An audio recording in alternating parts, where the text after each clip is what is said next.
ഇതാ വഴിയല്ലേ?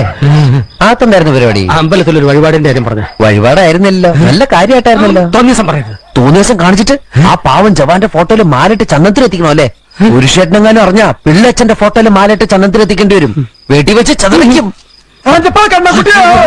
നാട്ടുകാരെ വിളിച്ചു കൂട്ടിട്ട് മോൻ എന്ത് കിട്ടും? എനിക്കൊന്നും കിട്ടില്ല, പിള്ളേച്ചന് കിട്ടും. നല്ല അസല് പുതുക്ക്. വലിയ നിലവിലുള്ള ആളല്ലേ, എല്ലാരും ഒന്ന് അറിയട്ടെ എന്ന്. നീ എന്റെ മാനം കളയരുത്. നിനക്ക് എന്ത് വേണേലും ഞാൻ തരാം. എന്ത് തരും? എന്ത് വേണം? അച്ഛന്റെ കയ്യിൽ നിന്ന് കള്ളക്കണക്ക് എഴുതി വാങ്ങിച്ച കുരുടുമക്കൽ 25 സെന്റ് സ്ഥലം. അയ്യോ മാധവ, അത് എഴുതി തരുമൊന്നും വേണ്ട. അവിടെ ഇത്തവണ എനിക്ക് വിത്തിറക്കണം. അതെന്റെ ഒരു മോഹം. ഞാൻ പടാലും ഇട്ടിരിക്കുക. ആയിക്കോട്ടെ, അത് വിറ്റ് കഴിഞ്ഞാൽ എനിക്ക് വിത്തിറക്കാലോ. ഇറക്കാം. പുറപ്പാടാം. പോകാൻ വരട്ടെ.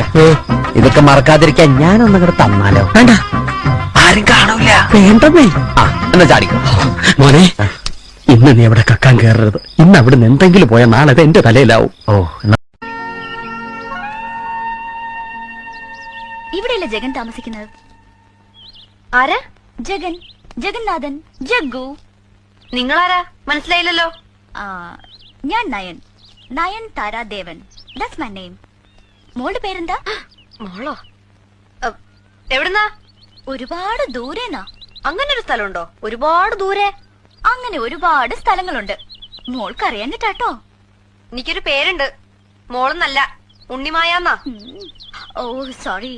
ഈ പേരറിയില്ലെങ്കിൽ കേരളത്തിലൊരു സ്റ്റൈലില്ലേ, മോളു, മോനു, കുട്ടി, അങ്ങനെയൊക്കെയല്ലേ വിളിക്കൂ. എനിക്ക് ഈ മാതിരി സ്റ്റൈലൊന്നും അറിയില്ല. അത്രയ്ക്ക് അങ്ങോട്ട് ഇഷ്ടമല്ല. Okay okay. ജഗൻ എവിടെ? തമ്പുരാനെ എങ്ങനെയാ പരിചയം? തമ്പുരാനോ?